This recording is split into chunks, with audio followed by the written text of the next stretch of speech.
Hey everybody, Scoutcrafty here again. Today we are celebrating Memorial Day. So we're going to have a Memorial Day Mega Mosh. We got a lot of stuff planned today, so sit back, relax. Today we give thanks to and pay tribute to the fallen veterans from all wars. And it's a solemn holiday, but we are going to try and squeeze in a lot of different subjects today to pay tribute to those people. And the first thing we want to start off with is, let me show you. First up, remember we got some gifts when we had the meetup? Well, I found out who gave me this. It was Hyro and Lorraine. They came down with their beautiful German Shepherd, Ace, all the way from Florida, and they brought these down. We're going to be working on these real soon, so I found out who brought that. Now I'm just trying to figure out who gave me this beautiful lock that I want to start, but I can't start until I figure out who figured. Please let me know who sent the lock. Okay, next up, my mentor, Dan Semmel. He sent me a video, an interesting video yesterday on different kind of utensils, some unusual utensils. And I had to laugh because I told him, I said, Dan, I've been using the same utensils all my life because I lived in this house all my life. And when I bought it from my grandmother, I inherited most of the stuff in here, you know. And one of the things I inherited was this stove, this 1920s Magic Chef stove that I still use every single day and still works great. I love it. You know, it goes with the house. It's old. It's dingy like me, you know, but I thought Dan would get a kick out of that.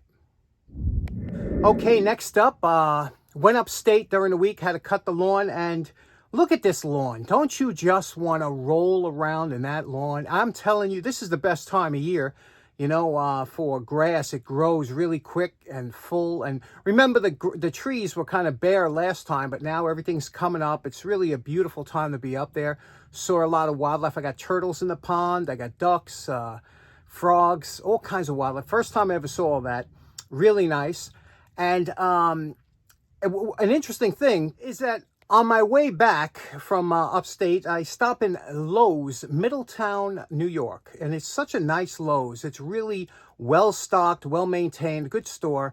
But they're getting full up now for Father's Day, I guess. They're really stocking the tool section. And I thought I would just film. Some of you have never been to a Lowe's. You don't know what it is or whatever. But this one's in Middletown, New York. Check out the full stock they have. And let me know what you think.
Now, one item I think I'm going to have to pick up is this. I've always wanted this set. It's a 1/4-inch metric and SAE socket set, and it's a beautiful set. Comes in nice packaging. The kicker is it's made in Taiwan. We all know what kind of quality that is. Lifetime guarantee. And look at the price that's on it now. Okay, next up, last week I showed a very interesting pair of what I thought were calipers or dividers that I picked up at Jacktown. Well, I didn't know how really they were used or what they were used for. I just thought they were so super beautiful. And turns out that a good friend of the show by the name of Sean Bond knew exactly what they were because he has a pair and uses them. And they are still made today. And let me show you how cool and what they are. Okay, next up, this is the tool that we were talking about in question. And these are called fast-acting scribers. You can see everybody was fascinated by how these worked, you know, how they would separate and you would lock them down. They were tight and they had two sharp and removable points that you could take out and resharpen. And this is a fast-acting scribe, and it makes total sense now. It's made for making circles in sheet metal. Now, I don't have a large piece of sheet metal here to show you, but I do have some cardboard, and I wanted to show you how you would use something like this. Now, let's say I'm doing some duct work, and I need to make a 8-inch circle. So what I'm going to do is I'm going to put this here on 4, okay, and then lock it down. That'll give me an 8-inch circle because, you know, it's double as it goes around. And then what we're going to do is we're going to take a, let's say it was sheet metal. I had a piece. Let's say I'm working on some sheet metal. I had to put an 8-inch circle in there. What I would do is I would take my one point and put it to the center on where I wanted to. And then I would just scribe this around just like that, giving me an 8-inch, perfect 8-inch circle in that to cut out in sheet metal. Now, just to show you, we'll put this up here. We'll measure it. You can see it's exactly 8-inch circle. And how quick was that done, you know? And so that's what's beautiful. I mean, they're circle scribers and so simple yet so elegant, right? You're probably wondering why not just use a regular compass to make that circle, because let me show you why. This is a full capacity of this compass here. And you could see here with the speed scribe, look at this. We have double, look at that. You have double the capacity for making circles. So that's why it's such a fantastic tool for the size. Okay, next up, I told you we're covering a lot of stuff. We're doing a lot of stuff today for Memorial Day Mega Mosh. Next up, I was talking, you know how I like all kinds of show and tell and antiques and things like that. Well, the other day I was on my Poor Man's Flea Market, which is when I'm walking at night looking at the trash. And I see the normal stuff like dumbbells, chrome-plated dumbbells, and, you know, some other cool stuff that you could, but I have no room for that stuff. But what I did find, some guy was cleaning out his garage, and look what I found in the trash. And here it is. Now, for some of you who have been around for a while, this is what's known as the club steering wheel lock.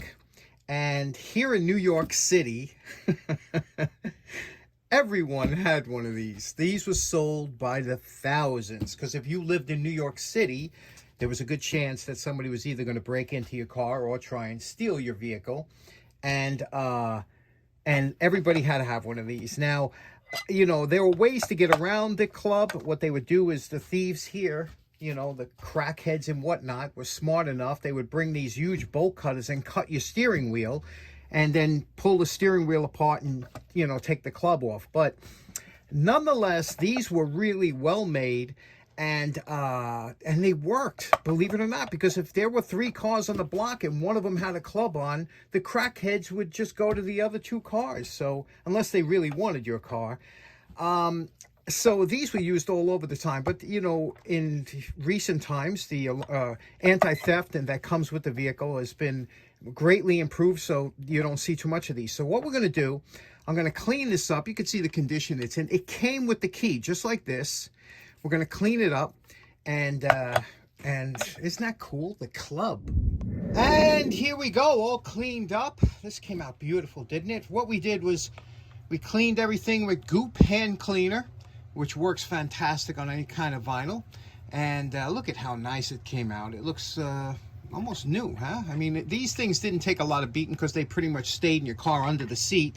And you could see to operate this, what you would do is you would turn the key here. You would turn the key, which would allow this to open and close. You would put it in your steering wheel, open it up so it locks in, give it a turn, and then remove the key, and now she was locked. Now, this was, if you see there's a W on there, the tool was invented by James Winter Jr., and this W stood for Winter Industries, and he invented this in 1986 because in his stint in the Korean War, they had the soldiers chaining up the steering wheel so they couldn't get stolen. So during the mid-'80s, when we were having our little crime waves around the country, he came up with this design, and it's sold by the millions. I mean, this was, and to this day, you could still buy these, although they're pretty expensive. Now, the thing with the club is they were made well. This was made in the USA out of high-quality materials. There were ways to get around them, which later on, look, if a thief wants your car, we found this out in New York City. If a thief wants your car, it doesn't matter. He's going to get it no matter what, even if they have to tow it away. But this really did help. It saved a lot of cars. And my question to you is, have you ever had one? Or do you know somebody that did? Or do you still have one? Because, we might have to use them again coming up soon. Okay, last up, my good friend Tommy Carolla, who I was in Scouts with years ago, and he was an Eagle Scout, and the guy was just a phenomenal guy. He dropped off a whole bunch of stuff. We're going to be going through that in the future videos, but one thing I'm really happy, he asked me, he said, you think you could clean this up real quick for me, And I said, oh, I couldn't wait to do this, I wanted to do it next week, but see what this is? This is a vintage soldering iron, but this one here is a really good one, and in fact, he works for the, he does traffic signals and like that throughout the city, so this thing is repaired many of fire alarms and traffic signals throughout the city, and he just loves it. He says it works better than any of the new one. You can see here, it's called a Jackson. Can you see that? Jackson, and it says standard electric soldering iron. Just a fantastic unit. And look at this beautiful leather case it came in. We're going to see if we could clean this up, do a little bit something with it. So let's get started. This is our post wire brush evaluation. Everything looks fine, no markings.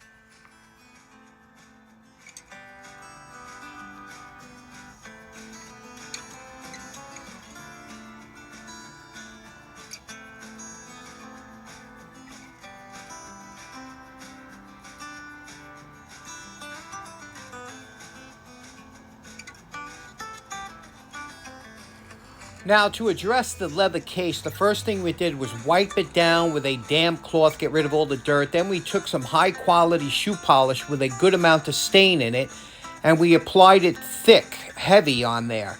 Then we took the heat gun and we blended it, let it soak into the leather. We applied another coat and buffed it out. Now, my favorite part. Remember what this soldering iron looked like before we started. And we're calling this project done. I can't tell you how much I enjoyed this project. I love old soldering irons, and doing it for Tommy made it even better. Look at this. Look how nicely this came out, all polished, waxed, and everything. I mean, it worked fine before, but you know how the rust is. And the handle, look how nice that looks, like original sheen to it. That was done with a cleaner wax because remember, it's a painted surface. And you can see we're able to keep all the lettering. Everything looks good. Cleaned the spring, even did the back of the plug, the prongs here, so there's no more corrosion here. But, this rubber's getting a little bit old. If Tommy should happen to be in the field one day and he's using some black silicone, they call it RTV. You could just wipe some on here to fill in any crack, but it's solid. It's all, well done. Then we did the case. Remember what the case looked like before? It's nice and soft and supple now, so it's it needs a new case, but this will work. And I lubricated the zipper, so it's good to go. And what a great project. He's had this for a long time. He really likes it, and now when he pulls it out, he can really enjoy using it, right? So this one's in the bag. So in closing, I really enjoyed this Memorial Day Mega Mosh, and I hope you did too. I hope you're enjoying this holiday, and remember what it's all about, giving thanks to the veterans who gave the ultimate sacrifice. And we'll see you again on Wednesday. Take care now. Bye-bye.